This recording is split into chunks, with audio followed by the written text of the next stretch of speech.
नमस्कार दोस्तों, इस वक्त हम हैं प्रदेश में किसानों की राजधानी कहे जाने वाले कस्बा सिसोली में और आज टिकैत परिवार से मिलने के लिए आए हैं।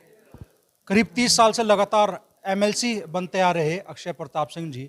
उत्तर प्रदेश की राजनीति में का जब भी जिक्र होता है और 2027 में जब विधानसभा चुनाव नज़दीक है तो किसी भी चुनाव का जिक्र हो तो वो जिक्र रघुराज प्रताप सिंह जी के बिना पूरा नहीं होता और रघुराज प्रताप सिंह जी का जिक्र हो तो वो जिक्र अक्षय प्रताप सिंह जी के बिना पूरा नहीं होता।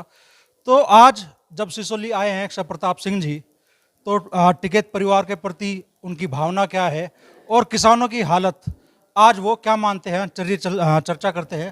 तो सिंह साहब, आज आप आए हैं सिसोली, आज प्रदेश में देश में किसानों की स्थिति आप क्या महसूस करते हैं? देखिए, ऐसा है कि किसानों की स्थिति बहुत वैसे तो हम आपको बता दें कि हम पार्टी की समीक्षा बैठक अपनी पार्टी के विस्तार के लिए हम आए हैं। यहाँ पे हमारा व्यक्तिगत कार्यक्रम है। जब माननीय राजा भैया लोकतंत्र प्रदेश की हत्या हो रही थी और उस समय लोकतंत्र की हत्या हो रही थी, उस समय जो टिकैत साहब गए थे, उन्होंने उनसे कोई संपर्क नहीं था, लेकिन वो गए और उन्होंने कहा कि हम आपकी बहादुरी से प्रभावित होकर आपसे मिलने आए हैं। तो हम लोगों का जैसे एक बड़े के प्रति सम्मान होता है, उस तरह हमेशा सम्मान रहा। उनकी डेथ पे भी एक बार हम यहाँ पे आए थे जब हुआ था। तो ऐसे तो हमारा तो पारिवारिक है, परिवार की वजह से हम आए हैं। वैसे तो विस्तार के लिए आप जो बताया, और किसान की स्थिति तो बहुत ही खराब है। आज देखिए, अभी सरकार ने हमने तो सबसे पहले अपने एजेंडे में डाला था जीएसटी जो उत्पादन पे लगती है। आपके यहाँ तो किसान संपन्न है, हमारे यहाँ तो बड़े गरीब हैं किसान। स्थितियों में कृषि यंत्र खरीदने में उनको सोचना पड़ता है 10 बार। जब किसी यंत्र खरीदने को सोचना पड़ेगा, आप 5% का जीएसटी क्या हो सकता है उस पर? वही सब चीज़ पे जीएसटी लगाई। कम से कृषि प्रधान देश है, हर व्यक्ति किसान है। 70% लोग किसान है, चाहे एमपी हो, एमएलए हो, चाहे। लेकिन अब हम लोगों ने किसानी को एकदम छोड़ दिया है, और जब तक किसान आगे नहीं बढ़ेगा तब तक देश आगे नहीं बढ़ सकता, इसको श्योर है। किसानों के अधिकारों को लेकर टिकैत परिवार के संघर्ष को, बाबा टिकैत जी के, चौधरी नरेश टिकैत जी, राकेश टिकैत जी संघर्ष को आप कैसे देखते हैं? हमारी पार्टी का हमेशा इस बात पे समर्थन है। अभी हमने आपसे अनुरोध भी किया कि और जगह की जो, जैसे मान लीजिए आपका बेल्ट दूसरा गन्ने का बेल्ट है, हमारे यहाँ आलू का बेल्ट है, या तो पूरे प्रदेश की समस्याओं को समीक्षा, जैसे हम जो पार्टी की समीक्षा कर रहे हैं, उस तरह आपकी तरफ से, आपके संगठन की तरफ से इसकी समीक्षा होनी चाहिए। और उसमें खाली किसान यूनियन के लोग ना हो, उसमें वहाँ के माननीय किसान भी बुलाए जाएँ। उसमें बैठ के हम लोग ऑर्गेनाइज करेंगे, वहाँ पे इस चर्चा हो तो हम उससे बहुत सारी चीज़ें आएंगी और किसानों को भला भी होगा। जैसे अब आपने 15 साल ट्रैक्टर गाड़ियों के साथ ट्रैक्टर को भी बैन कर दिया है। कार्रवाई ना हो अलग बात है, लेकिन ये 15 साल में इंजन को क्या होता है? देखिए, GT40 खड़ा है, आज भी हमारे पास भी ये ट्रैक्टर है, तो चलाने में बड़ा मजा आता है आज भी उसमें। तो ऐसी स्थिति में उसको बैन करना क्या क्या उचित बनता है? किसान तो ठोक पीट के चलाता है सारी चीज़ें ना। तो लेकिन क्योंकि बनाने वालों को फायदा होगा, इसलिए सरकार ऐसा करती है। तो दुर्भाग्यपूर्ण नहीं तो क्या है? जब तक किसान खुशहाल नहीं होगा तब तक देश खुशहाल नहीं हो सकता। इस बात को आप नोट कर लीजिए। 2027 का विधानसभा चुनाव सामने है, आप संगठन का विस्तार भी कर रहे हैं, तो जब विधानसभा चुनाव का जिक्र हो, लोकसभा चुनाव का जिक्र हो, वो राजा भैया जी के बिना और उनकी पार्टी के बिना पूरा हो जाए तो संभव ही नहीं लगता उत्तर प्रदेश में। तो 2027 के विधानसभा चुनाव में एनडीए या इंडिया किस गठबंधन की तरफ जनसत्ता दल लोकतांत्रिक? ये आपका सवाल गलत है, क्योंकि जरूरी नहीं हम किसी से गठबंधन करें। ये सिचुएशन होती, परिस्थितियाँ होती कि किसी गठबंधन हो क्या हो। जब देखिए, अभी इस बार जो है लोकसभा में बीजेपी की बहुत सारी पार्टियों से गठबंधन था, बसपा का बहुत सारी पार्टियों से गठबंधन था, समाजवादी का बहुत सारी पार्टियों से गठबंधन था, कांग्रेस का बहुत सारी पार्टियों से गठबंधन था। हमारी एक ऐसी पार्टी थी जो अकेले हम लड़े थे, और तब भी हम तीसरे नंबर पे हैं। तब भी हम 19 सीट लड़े थे और तीसरे नंबर पे हैं। इस बार कोई पैदा होते विकलांग होने के लिए थोड़ा पार्टी बनाई है। ये सच स्थितियाँ क्या होती है उसे नहीं कह सकते हम, मतलब। लेकिन हम प्रयास ये हमारा होगा कि हमारे अपने बल पे हम अपने पैरों पे चलें। और जैसे हम हमारे राष्ट्रीय अध्यक्ष जी, लोग कहते हैं कि साहब सब जात की बात करते हैं, लेकिन वो सब जात जहाँ से चुनाव लड़ते हैं, जो भी लीडर, आप समीक्षा कर लीजिए, आप चौथे स्तंभ है, समीक्षा कर लीजिए, जो भी चुनाव लड़ता है वो अपनी जाति के बाहुल्य क्षेत्र से लड़ता है। हमारे राष्ट्रीय अध्यक्ष जी एक ऐसे नेता हैं प्रदेश में जो अपने जहाँ से चुनाव लड़ते हैं मात्र 10,000 ठाकुर हैं। गर्व है हमको कि हम ठाकुर जात में पैदा हैं, लेकिन वहाँ मात्र 10,000 ठाकुर हैं। हम सब जात को लेके चलते हैं, हमारे डीएनए में है समाजवाद। हम सबको लेके चलने का हमारे पूर्वजों ने सिखाया है। सबका सम्मान करना, सबको लेके चलना, सबको आगे बढ़ाना हमारे डीएनए में है। हम उस चीज़ का पालन, जिसकी वजह से हम चुनाव जीतते चले आ रहे हैं। एक अजीब सी स्थिति बन जाती है कि 2022 के विधानसभा चुनाव में अखिलेश यादव प्रतापगढ़ गए तो उन्होंने कहा भाई कुंडा में कुंडी लगा दो, आप लोगों ने उनका इलाज कर दिया। लोकसभा में जब अनुप्रिया पटेल जी ने कहा कि राजा आप रानी के पेट से, लोकतंत्र में राजा रानी के पेट से पैदा नहीं होता, आपने बीजेपी का इलाज कर दिया।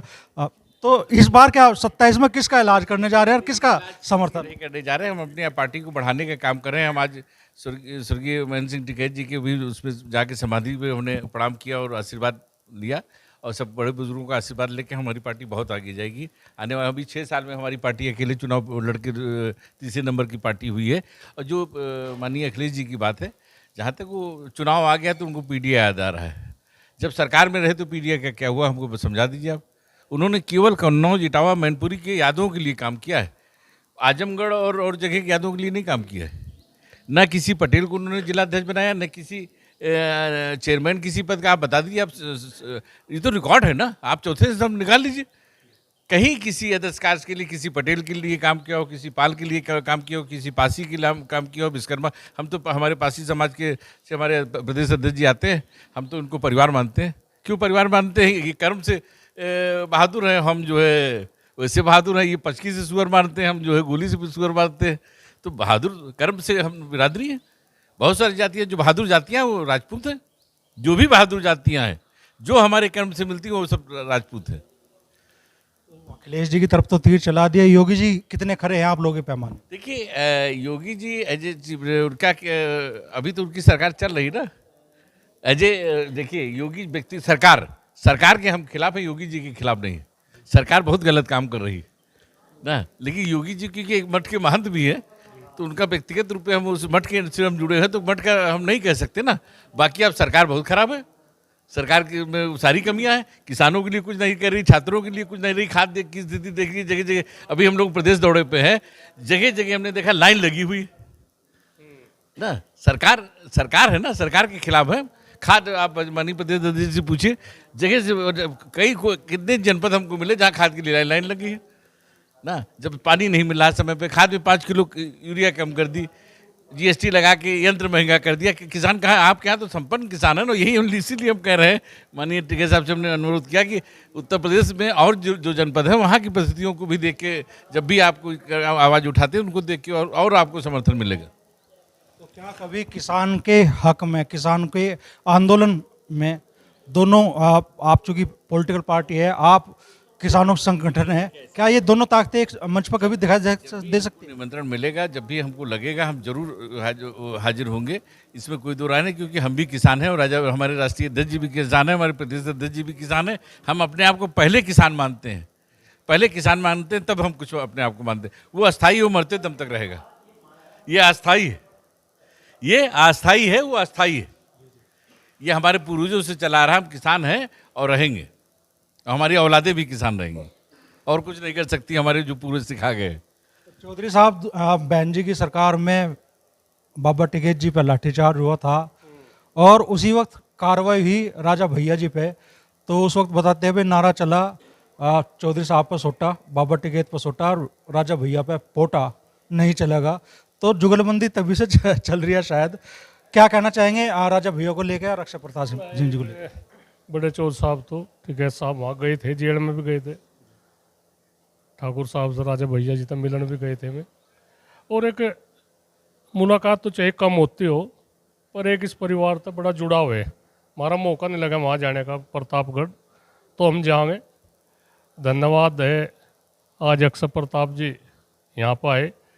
और हमारी 6 महीने पहले, 7 महीने पहले मुलाकात हुई थी, तो हमने इन्हें निमंत्रण दिया था, मगर उधर जब भी इधर आओ, तो इन्होंने निमंत्रण स्वीकार करा। और ये कल साथ देहरादून, मसूरी वहाँ थे उधर, तो आज ये आए। धन्यवाद है इनका, बहुत अच्छा लगा। एक आपस में तालमेल, इन्होंने क्षेत्र की जो समस्या वो भी बताई, यहाँ से संपन्नता बताई। खैर ये गन्ने को देख कर संपन्नता तो हो नहीं सकती, ऐसा ही है, बस लंबा सा दिख जा, हरा सा दिख जा जी, इतने ज़्यादा नहीं है। पर फिर भी किसान खुश है। आने वाले कल के लिए थोड़ी सी वो है बातचीत, तक आने वाला कल अच्छा रहेगा, उसके लिए खुश है। अन्य वैसे किसानों की ज़्यादा अच्छी स्थिति नहीं है। तो क्या किसानों के हक में दोनों ताकतें किसी एक मंच पर भी एक भी होंगी? बिल्कुल जाएंगे एक मंच पे, कोई बात नहीं भाई। ये तो किसान है, ये तो बड़े किसान हैं, हम तो यहाँ से छोटे ही है, पर ये तो बड़े किसान हैं। ये तो जहाँ पे जो कुछ भी ऐसी बात है, जरूरत होगी तो हम करेंगे, मुलाकात करेंगे, बढ़िया ठीक रहेगा। आखिरी सवाल आपसे, इस बार उत्तर प्रदेश में कितनी विधानसभा सीटों पे आप लोगों की चुनाव लड़ने की तैयारी है, और क्या पश्चिमी उत्तर प्रदेश की सीटें भी इसमें शामिल है? कि हम पूरे प्रदेश में चुनाव पश्चिम उत्तर दक्षिण में हम नहीं बांटते हैं, बांट के नहीं चलते। पूरा देश, भारत देश एक है। इसके लिए हमारे पूर्वजों ने बड़ी कुर्बानी दी है, तब ये देश भारत का नक्शा बना है, जो स्वरूप बना है। और खास तौर पर राजपूतों ने बड़ी कुर्बानी दी है। अपना कोई घर तक नहीं देता है, राजपूतों ने अपनी रियासतें दे दी है, रियासतें दी, तब ये भारत का नक्शा बना है। तो ऐसी स्थितियों में जो भी जहाँ भी किसानों के हित की बात होगी, हम लोग पीछे नहीं हो सकते, क्योंकि हमने कह दिया आपको कि ये हमारा ये अस्थाई नहीं है, वो अस्थाई है। किसान अस्थाई है, ये अस्थाई जो MLA MP है। चलिए, तो बड़ा मेल आज देखने के लिए मिला। सिसोली की धरती पे अक्षय प्रताप सिंह जी टिकैत परिवार से मिलने के लिए आए, और दोनों ने जी, तो क्या कहना चाहेंगे विधायक जी, कैसा महसूस हुआ सिसोलिया का? और हमारी पार्टी जनसत्ता दल लोकतांत्रिक पार्टी पूरे प्रदेश में चुनाव लड़ेगी, और हम ज़्यादा से ज़्यादा सीटों को जीत कराएंगे। बहुत बहुत धन्यवाद। जी जी,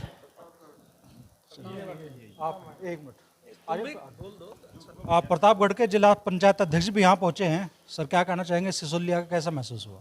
बहुत अच्छा लग रहा है। हम तो पहली बार आए हैं, मनी राजा भैया के आशीर्वाद से राजनीति में आए हैं, और पार्टी विस्तार के लिए हम यहाँ पहली बार आए हैं। बहुत अच्छा लगा हमको।